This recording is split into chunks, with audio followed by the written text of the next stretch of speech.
বন্ধুরা, আবার একটা নতুন রেসিপি নিয়ে চলে এলাম।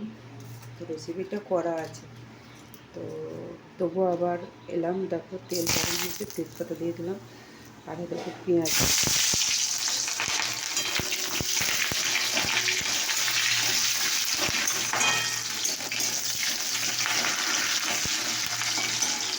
দেখতে পাচ্ছ, এইদিকে দেখো আদা রসুন পেঁয়াজ করা আছে, এটাকে এখানে আমি দিয়ে দিলাম। মশলা করছি,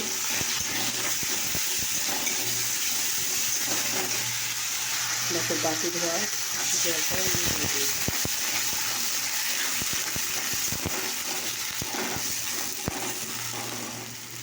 তো দেখতে পাচ্ছ, এখানে এবার আমি দেবো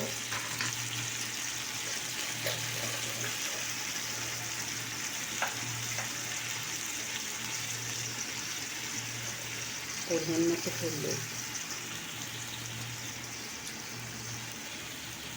আর একটু জিরে গুঁড়ো,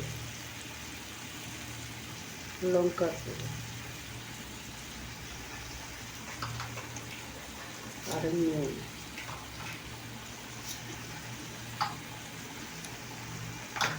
এবার আমি এটাকে কষবো।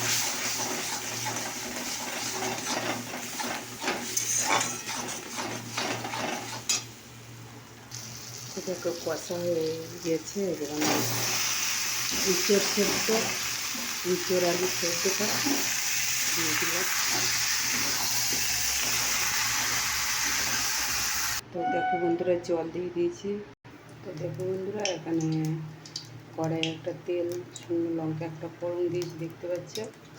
আর এখানে কি করবো সেটা দেখো। দেখো, কনকা শাক ভাজা হবে, লঙ্কা ফোড়ন দিয়ে দেবো। আর এখানে তো তরকারিটা, ইঁচড়ের যেটা রেসিপি বানাচ্ছি সেটাই হচ্ছে, এখন ঢাকা দিয়ে আছে। আর এখানে তখন তেলটা হতে রয়েছে, একটু গরম হোক। দেখতে পাচ্ছ গরম হয়ে গেছে, এবার আমি শাকটা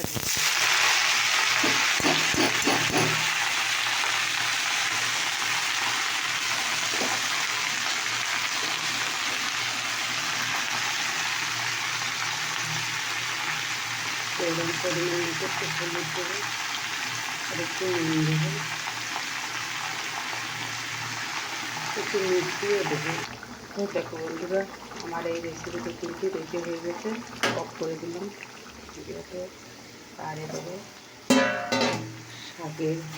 শাকটা হচ্ছে ভেজে গেছে, আমি একটু জলটা মরলে এটা শাকটা হয়ে যাবে।